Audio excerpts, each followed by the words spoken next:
తీవ్ర నష్టాన్ని చేకూర్చింది. ధర్మపురి హిల్స్కు చెందిన నిరుద్యోగ యువకుడు జీవనార్థం ఫైనాన్స్ తీసుకుని మహేంద్ర కంపెనీలో బ్యాటరీ ఆటో తీసుకున్నాడు. ఆటో తీసుకున్న మరుసటి రోజు ఆటో ఛార్జింగ్ పెట్టి తన ఇంటిపైకి వెళ్ళాడు.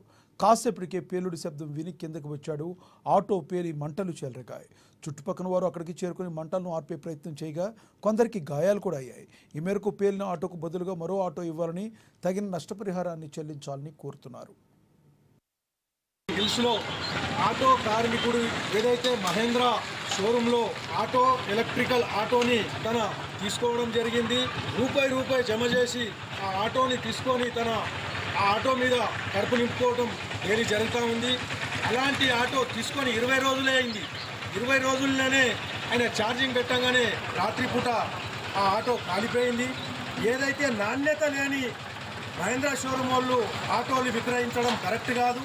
ఏదైతే తనకు నష్టం జరిగిందో ఆ నష్ట పరిహారాన్ని పూడ్చవలసిన బాధ్యత మహేంద్ర షోరూం వాళ్ళది ఉన్నది.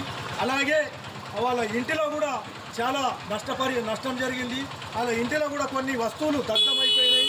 అలాగే ఆటో అయితే మొత్తం కాలిపోవడం జరిగింది. ఎలాంటిది కూడా దాంట్లో ఏమీ మిగలలేదు. అలా మొత్తం బూడిదైపోయింది ఆటో. కాబట్టి ఇలాంటి ఆటోలు ఆటో కార్మికులకు ఇవాళ ఎలక్ట్రికల్ నాణ్యత లేని ఆటోలు ఇచ్చి వాళ్ళని మోసం చేయడము కరెక్ట్ అయిన పద్ధతి కాదు. దీన్ని వెంబడే IFTU ఆటో వర్కర్స్ యూనియన్గా మేము ఖండిస్తూ ఉన్నాము. దీన్ని ఏదైతే ఉందో ఇన్సూరెన్స్ ఉందో అలాగే ఇన్సూరెన్స్ కూడా క్లెయిమ్ చేయాలి. అలాగే అతనికి నష్టపరిహారం